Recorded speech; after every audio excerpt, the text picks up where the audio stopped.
early 1960s, two high school classmates in South Carolina named Carol and Reggie fell in love with each other. Every day in the halls, they'd hold hands and they'd laugh with each other and whisper to each other, and then outside of school, they were inseparable. But despite their seemingly perfect relationship, it didn't last long.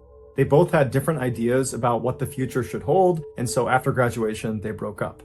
Reggie went on to join the US Navy, where he served for a number of years all over the world. He would at one point get married, but that marriage would end quickly, and then after he got out of the military, he got a job at a railroad back at his hometown in South Carolina. As for Carol, after graduation, she got married and divorced too, twice actually, but it was her second failed marriage that nearly killed her.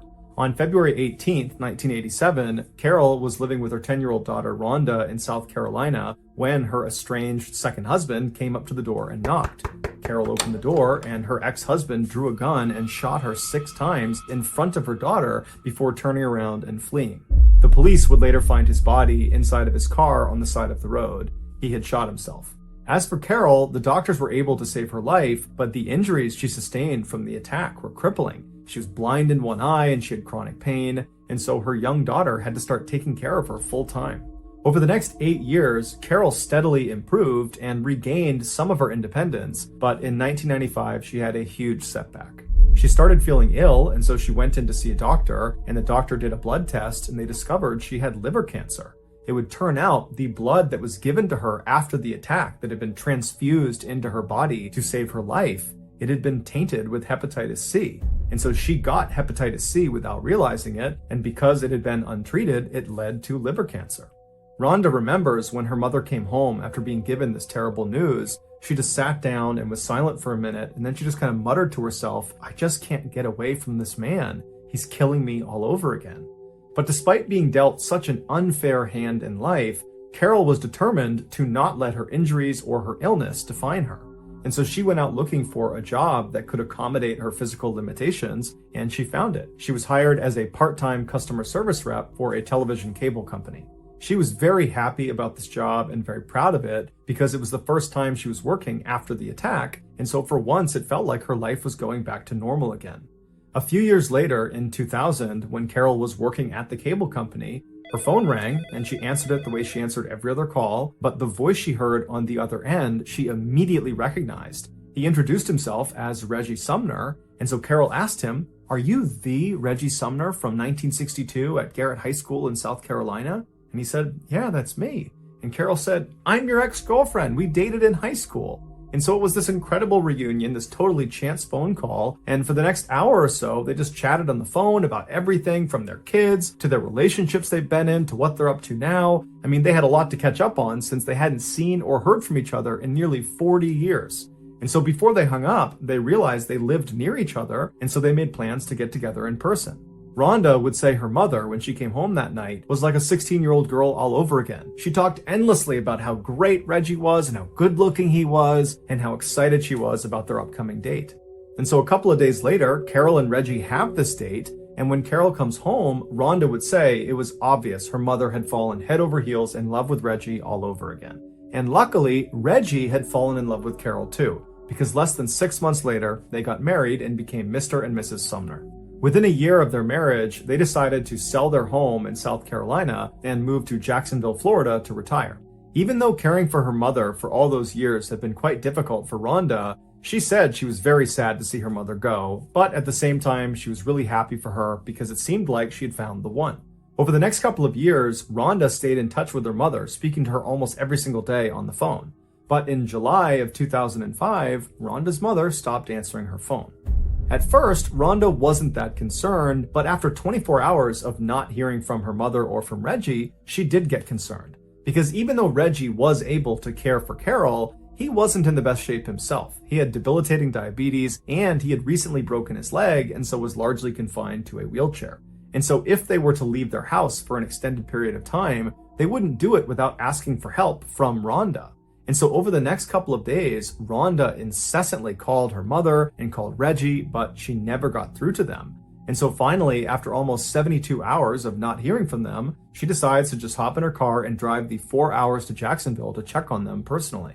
When she got there, she saw her mother and Reggie's car was not in the driveway like it normally would be. And so Rhonda went up to the front door and she knocked and she's yelling for her mom, but nobody's coming to the door, even though lights are on inside the house. And so Rhonda eventually tries the handle of the door and it's open. And so she opens it up, she steps inside, she yells again for her mom and for Reggie, but no one yells back. And then she sees their beloved dog, Mikey, that they brought everywhere with them, was still in the house. And so she's thinking, where would they have gone without bringing Mikey? And so Rhonda continues to walk through the house into the kitchen, and when she gets there, she sees on the table are 2 plates of food where the food looks like it's a couple of days old, and it's just sitting on the plate like they had been eating it and then just abandoned it there. And then in the sink are all these dirty dishes, and then on the stove are half-cooked pots of food. And Rhonda knows her mother is an extremely tidy person, and she never would have left her house with dirty dishes and food out on the table. And so red flags are going up for Rhonda, but what ultimately sealed the deal for her was when she turned and looked on one of the counters, she saw the cell phone that Reggie and Carol shared was still sitting there along with Carol's purse, and then next to that was both of their medications, which was Reggie's insulin and Carol's liver cancer medication, both of which were life-saving and needed to be taken every single day. There's no way they would have left the house without those things. And so Rhonda immediately calls the Jacksonville Police Department and she files a missing person report. And before long, the missing couple's story is all over the news and all of the networks are asking people if they have information to come forward. But no one came forward. And so the only lead the police had was to track down the Sumner's car, which was missing from their driveway when Rhonda showed up at their house. So the police shared the description of their vehicle all across the state, and very quickly they got a hit. The car had been found abandoned in a Florida town about 1 hour west of Jacksonville. It had been parked in this semi-forested, very secluded area off of a dirt road, and there was nothing inside of it, but they saw the battery had been taken out, leading some of the officers to speculate that perhaps the Sumners really had just driven away from their home without telling anybody and then ran into car troubles. But that theory would quickly be thrown out the window when 5 hours later, the Jacksonville police received a very strange phone call. The man who called in said he was Reggie Sumner, and he said he had seen the news about him and his wife being missing and that was just totally not true, that in reality they had left, but they were just fine and they'd be back soon. The police are immediately suspicious of this person. They don't think it's Reggie Sumner because, for one, he sounds like a young man and Reggie is a 61-year-old, and so the voice didn't really line up. And just the way he was talking about this disappearance like it was no big deal, that also just didn't really make sense. And so one of the officers asked Reggie, "Are you with your wife, Carol?" And he said, "Yep, I'm with her. Here she is." And so a woman hops on the phone who says she's Carol Sumner, but she sounds far too young to be Carol Sumner, who's 61. This sounds like a 18, 19, 20-year-old girl. And she too just reiterates that everything's just fine and they've gone out for a couple of days. There's nothing to worry about. And, you police can stop looking for us. And so after this call ends, the police at this point are convinced that this simply cannot be Carol and Reggie. But to make sure, they call in Rhonda and they have her listen to the recording of this conversation with the so-called Reggie and Carol. And right away, Rhonda says, "That's not my mom and that's not Reggie." And so at this point, the police assumed that these two people who called in pretending to be the Sumners probably had something to do with the disappearance of the real Sumners. And so while they waited for the trace on this phone call to come back, which would give them information about who was calling and from where, the police decided to investigate another angle. The police looked at the Sumners' bank statements and they saw their bank card had been used at an ATM in South Carolina after the Sumners had been reported missing. And so they called that bank and they asked for the CCTV footage from that ATM. And when they watched it, they saw that it was not Carol or Reggie Sumner withdrawing funds. It was some unknown man in his early 20s. Right after this discovery of this unknown man, the trace from the phone conversation with the imposter Sumners came back, except it was tied to a fake name at a fake address. So that wasn't helpful to the police in their investigation. However, when they went through this cell phone's call logs, which they got with the phone trace, they saw whoever owned the cell phone had recently placed a call to a car rental company in South Carolina. And so the police call this car rental company and they speak to the manager and they're able to figure out that somebody using this cell phone number had indeed called and had rented a car, and the car they rented matched the description of the car the unknown man was driving in the ATM surveillance footage. But this car had been rented to a woman. Her name was Tiffany Cole. The rental company told police that all of their cars had satellite tracking information built into them. And so police were able to use that information to track Tiffany's rental car to a motel in South Carolina. The initial thought was that maybe the Sumners are being held against their will in this motel. And so very quickly, a police force was organized, and on the morning of July 14th, so 6 days after the Sumners were listed as missing, they arrive at this motel, they go to the front desk, they find out what room Tiffany is in, they get the key, and they go up and they open the door. The Sumners were not inside. Instead, there were 3 young adults sitting there. It was 24-year-old Tiffany Cole, her boyfriend, 23-year-old Michael James Jackson, and his friend, 19-year-old Alan Wade. Also in the room were dozens of bags of recently purchased merchandise, like computers and video games and clothes and perfume. And also they discovered the key to the Sumners' vehicle and Reggie Sumner's prized coin collection.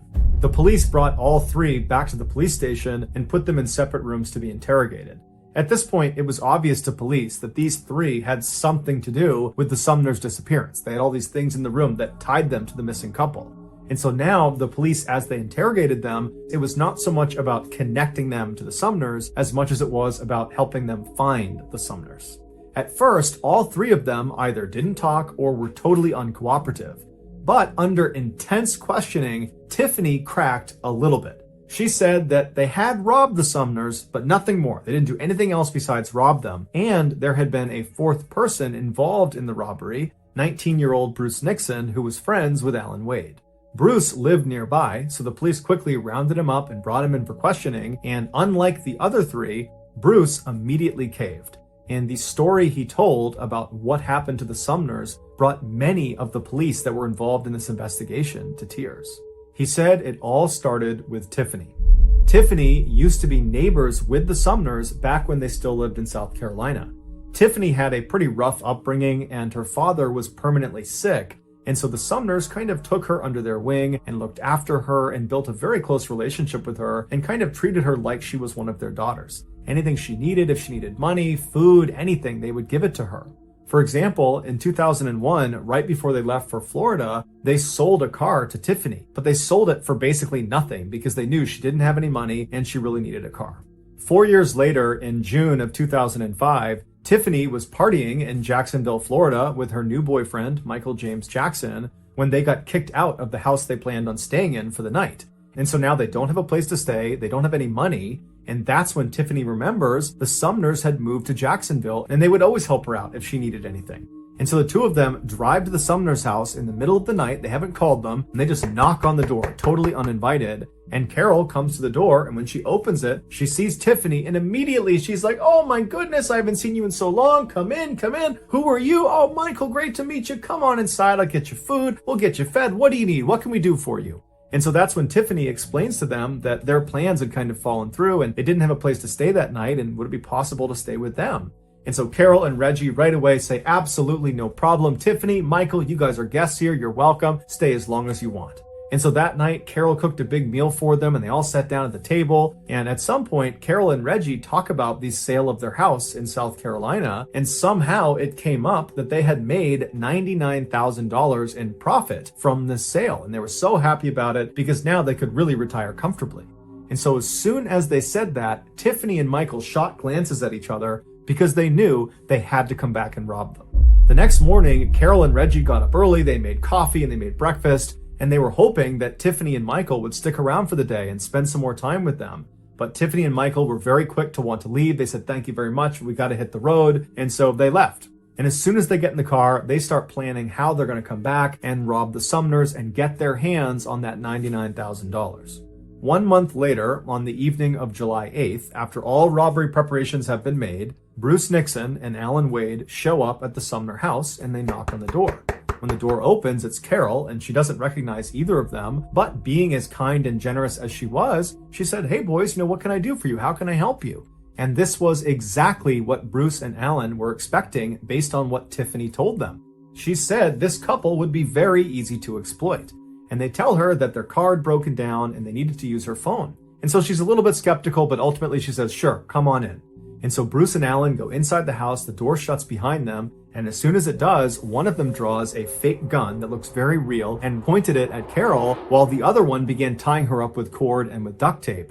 And so Carol begins screaming and making a bunch of noise, and Reggie, who's in the garage out of sight, he hears her. He comes running in to see what's going on, and he sees these two men who immediately attack him, and Reggie's got a broken leg, and he's already pretty weak and frail, and so he doesn't put up much of a fight. And before long, he and his wife were all taped up and restrained on the couch, and they were having duct tape wrapped around their heads until everything was covered except for a slit underneath their nose so they could breathe. And so with the couple completely under control and at the mercy of their captors, one of the men texted Michael, who was down the road with Tiffany inside of Tiffany's rental car, and the text just said, "all clear." And what that meant was Michael could now come up and help them rob the house. And so Tiffany stays down the road in the rental car. Michael makes his way up. He goes inside, and he, Bruce, and Alan proceeded to ransack the house. And while these three men are moving room to room, taking all of their valuables, Reggie and Carol are probably thinking to themselves that, you know what, this is awful, we're getting robbed, but after they take whatever they take and they leave, we'll be fine, we'll recover. But when these three men finished taking all of their valuable items, they decided that they would also take Reggie and Carol. So they stood the couple up and they marched them into the garage and they put them in the trunk of their own car. At this point, Bruce left the Sumner's house and went down the road and got in Tiffany's rental car, and Michael and Alan, they got into the Sumner's car, and the two cars met up on the road and then drove 40 minutes northwest just over the border into Georgia, where they found this access road and they went down it until they reached this very secluded section of forest. This was not just some random spot in the middle of the woods in Georgia. This was a pre-selected spot that Tiffany and the others had been out to 2 days earlier to prepare it. And what they had done to prepare was to dig a grave for the Sumners. Michael and Alan, in the Sumner's car, drove up right next to the gravesite, while Tiffany and Bruce came up right behind them. And once they'd all stopped, they got out of the car and they went right behind the Sumner's car and they popped open the trunk. It's believed the temperature inside of that trunk was well over 100 degrees. And so Reggie and Carol were sweating profusely, and the sweat had caused their restraints to slip off their wrists and slip down off their face. And so the two of them were found holding on to each other and crying and praying. Seeing how weak they already were, the group decided they did not need to put new tape around their wrists or their face. They weren't going to go anywhere. And so they grabbed the two and they pulled them out and dumped them on the ground. It was probably around this time that the Sumners realized Tiffany was one of these four people that was doing this horrible thing to them. And I can only imagine the heartbreak they experienced. This girl that they took in under their wing, that they thought of as a daughter, was betraying them in such a heinous and horrible way. But there was no time to feel upset about it, because as soon as they were dumped on the ground, Michael grabbed Reggie and kind of threw him over to the side and said, "Sit down, don't move, or I'm going to kill you and your wife." And then the others grabbed Carol and dragged her away from her husband over to the edge of the grave, where they literally ripped the jewelry off of her face and off of her body. And then after all the jewelry was gone, they pushed her into the grave. Then they walked over to Reggie and dragged him over and threw him in with his wife.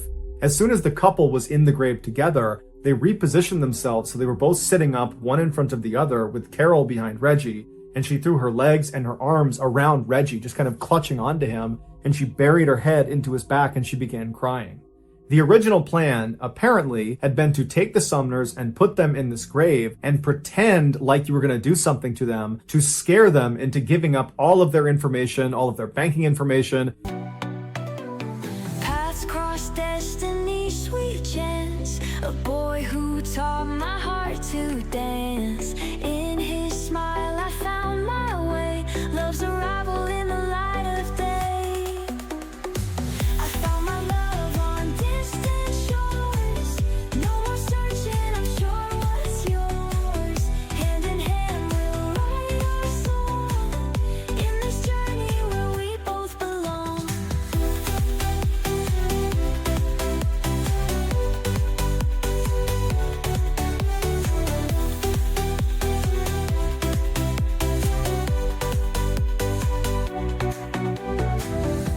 The sun dips low, the stars they glow.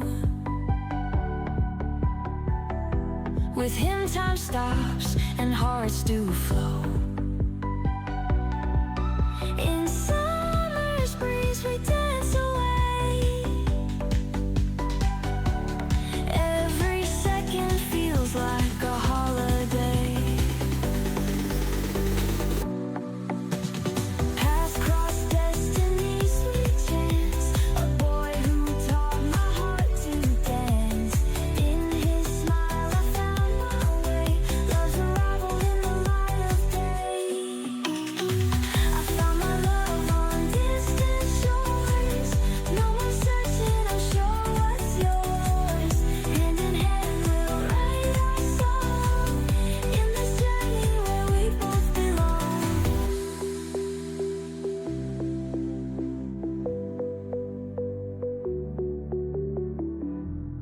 and anything else that was valuable. And it worked. And so as Carol is crying into Reggie's back, Reggie is pleading with the group. He's pleading to them, let me give you everything I have. Whatever you need, it's yours.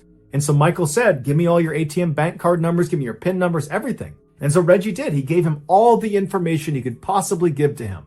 And then, for some reason, despite the fact that at this point, the group has taken everything of value from this poor couple. They have extracted all the valuable information they could possibly get from them. Despite that, they decide that that's not enough. They need to kill the Sumners. And they need to kill them in the worst way imaginable. They need to bury them alive. For hours, the group slowly, shovelful by shovelful, filled in this hole with Reggie and Carol sitting at the bottom begging for their lives. But the group didn't care at all. They just kept shoveling dirt down on top of them until the dirt and mud had gotten up to their necks, and the weight of the dirt was pressing in on their chests and was making it really hard to breathe. And so as Carol and Reggie are feeling this happening to them, they can feel themselves being crushed under this weight. Their cries for help become more and more desperate, but more spaced apart because their breathing at this point is so labored. It's so hard to get a full breath that they're conserving their air at this point. And then at some point, as the dirt crept closer and closer to their mouths, they had to tilt their heads up to try to get a good breath of air. But when they did that, they began shoveling dirt directly onto their faces, causing them to choke and gag. They're inhaling this, and it's becoming nearly impossible to catch a breath. They're dying at this point. And so finally, another layer of dirt was thrown on top of them, and they disappeared under the soil. But their sounds didn't go away. They continued to whimper and make sounds as more and more dirt was put down, until finally they had filled in the hole, and they began packing the dirt down with the backs of their shovels. And they could hear underneath the soil still the sounds of this couple dying. This was a slow and horrible death. After the killers were done, they left the site and they took the Sumner's car and they dumped it in Florida where it was ultimately found. And then they all piled into the rental car. They went to an ATM and pulled some of the Sumner's money out and then went on a spending spree. During that spending spree, Tiffany would pose for several pictures in the back of the rental car. In these photos, Tiffany is all smiles and clearly having a wonderful time, despite the fact that literally just hours earlier she had killed the very people who had taken her in and treated her like a daughter. If you want to see those pictures, just Google the words Tiffany Cole celebrating. After their autopsies, the medical examiner explained that both Reggie and Carol had dirt packed into their nose, into their mouths, in their throats, in their stomach, and in their lungs, meaning their actual cause of death was being buried alive. In exchange for telling investigators what happened and for leading them to the gravesite where the Sumners were, Bruce Nixon was spared the death penalty and given a life sentence. As for Michael, Alan, and Tiffany, they were all sentenced to death. Thank you for listening to the MrBallen podcast. If you got something out of this episode and you haven't done this already, please go into the 5-star review button's favorite music playlist and replace all of the songs with the Kids Bop versions of them. Also, please subscribe to the MrBallen podcast on Spotify, Apple Podcasts, Amazon, Google, and everywhere else you get your podcasts. This podcast airs every Monday and Thursday morning, but in the meantime, you can always watch one of the hundreds of stories I have posted on my YouTube channel, which is just called MrBallen. If you want to get in touch with me, please follow me on any major social media platform and then send me a direct message. My username on all these platforms is just @MrBallen. Lastly, we have some really cool merchandise, so head on over to shopmrballen.com to have a look. So, that's going to do it. I really appreciate your support. Until next time.